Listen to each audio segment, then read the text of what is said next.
lain jika terjadi kesulitan belajar. Dengan itu pembelajaran bisa terjadi dengan efektif.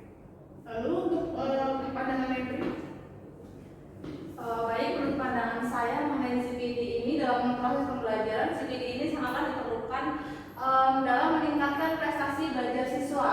Kenapa? Karena kan lingkungan belajar itu kan tidak hanya dari guru, bisa dari orang tua, bisa dari teman sejawat, di mana lingkungan-lingkungan itu mampu memberikan efek yang positif baik untuk peserta didik tersebut. Karena dalam pembelajaran tidak hanya guru yang berperan dalam memberikan sebuah pemahaman, tapi orang tua atau bahkan teman sejawat yang bisa turut serta berperan dalam memberikan pembelajaran.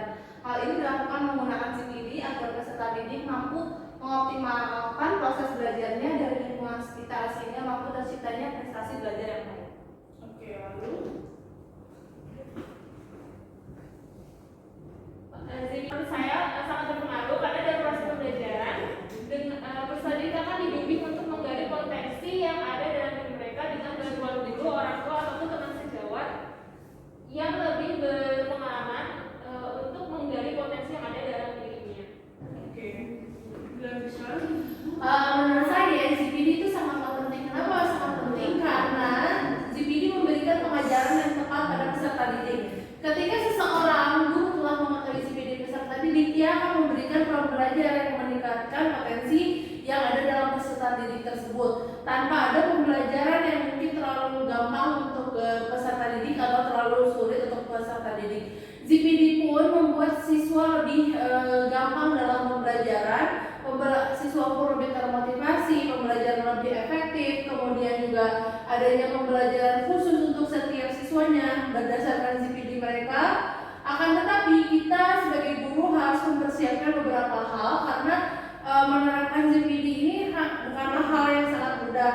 Mungkin yang pertama kita harus memfasilitasi pembelajaran siswa, pembelajaran yang memang sesuai dengan CPD dan yang mereka punya, dan itu membutuhkan waktu yang lumayan lama, mulai dari cara kita menganalisis kepada siswa juga ataupun dalam proses pembelajarannya.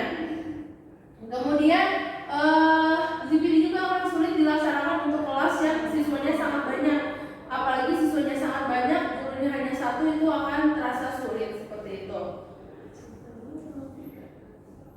Oke. Baik, selanjutnya CPD menurut saya merupakan pembelajaran yang disebut dengan kemampuan siswa. Karena siswa itu kan memiliki dua tipe kemampuan ya. Kalau menurut Vygotsky ada yang memang bisa memecahkan masalahnya sendiri, ada yang memang membutuhkan bantuan. Bantuan ini baik dari teman sebayanya maupun gurunya. Jadi jarak antara pemberian tugas dengan mengerjakan tugas itu guru harus aware, sadar bahwa ada anak-anak yang memang bisa sendiri dengan anak-anak yang butuh bantuan.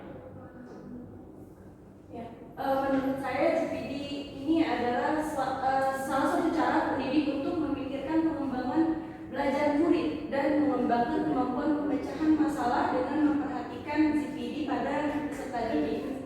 Nah, dalam hal ini peserta didik membutuhkan bimbingan terpadu dengan bantuan guru, orang tua atau temannya yang memiliki kemampuan lebih darinya.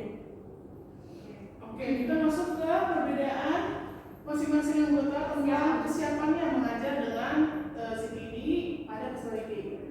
Menurut saya merasa siap dalam menggunakan metode CPD pada peserta didik sehingga pelaksanaan pembelajaran bisa berlangsung dengan efektif.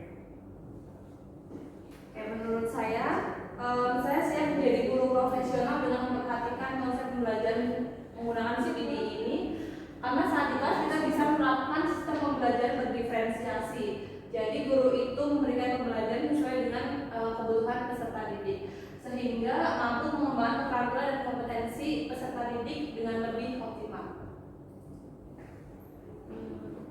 Saya siap mengajar dengan menggunakan CPD karena dengan mengetahui CPD guru dapat mengendalikan situasi kelas dan juga dapat mengerti letak proses penerimaan materi dari setiap siswa di kelas, sehingga dapat menyesuaikan model pembelajaran dan materi yang akan disampaikan di dalam kelas dan materi yang disampaikan akan maksimal diterima oleh siswa, sehingga dapat tercipta pengembangan diri peserta didik yang maksimal dalam menggali potensi dirinya.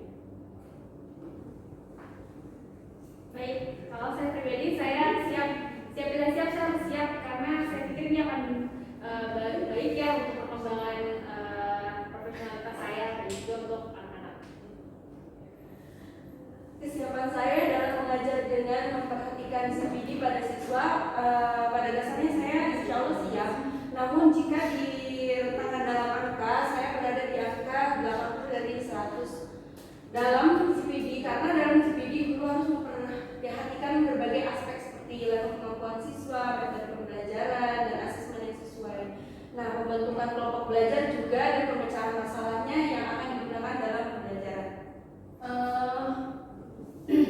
Oke, kalau untuk saya sendiri, secara ideal memang saya siap melaksanakan, seharusnya saya siap melaksanakan CPD ini di dalam pembelajaran dan memang seharusnya harus. Tapi mungkin saya harus masih memerlukan pembelajaran latihan agar saya di ilmu saya dan kemampuan saya itu bisa memfasilitasi anak-anak yang berbeda CPD-nya. Kemudian juga mungkin dalam pembelajaran itu pasti ada trial and error. Dikarenakan untuk memahami peserta didik itu dibutuhkan waktu yang lumayan lama, tidak bisa instan 1-2 gitu. Kadang-kadang juga apa yang kita aplikasikan ke peserta didik belum tentu itu sesuai dengan apa yang peserta didik butuhkan. Oke, selanjutnya kesimpulan dari pandangan kami, yaitu ada persamaan dan perbedaan dari pembelajaran CPD yang mempengaruhi proses pendidikan yang dimiliki. Untuk persamaan, jika dilihat semua anggota memiliki persamaan di mana seorang pendidik memerlukan konsep CPD pada pendidik, sehingga pembelajaran bisa alih meningkatkan potensi peserta didik dengan memberikan pengajaran bahwa pembelajaran mudah dan tidak terlalu susah atau tidak terlalu susah. Lanjut tadi. Nah, sementara untuk perbedaannya tidak ada perbedaan pendapat antar anggota ya, karena hampir semuanya kami memiliki kesamaan sudut pandang pada CPD. Hanya saja metode pembelajarannya masing-masing mempunyai cara yang masing-masing.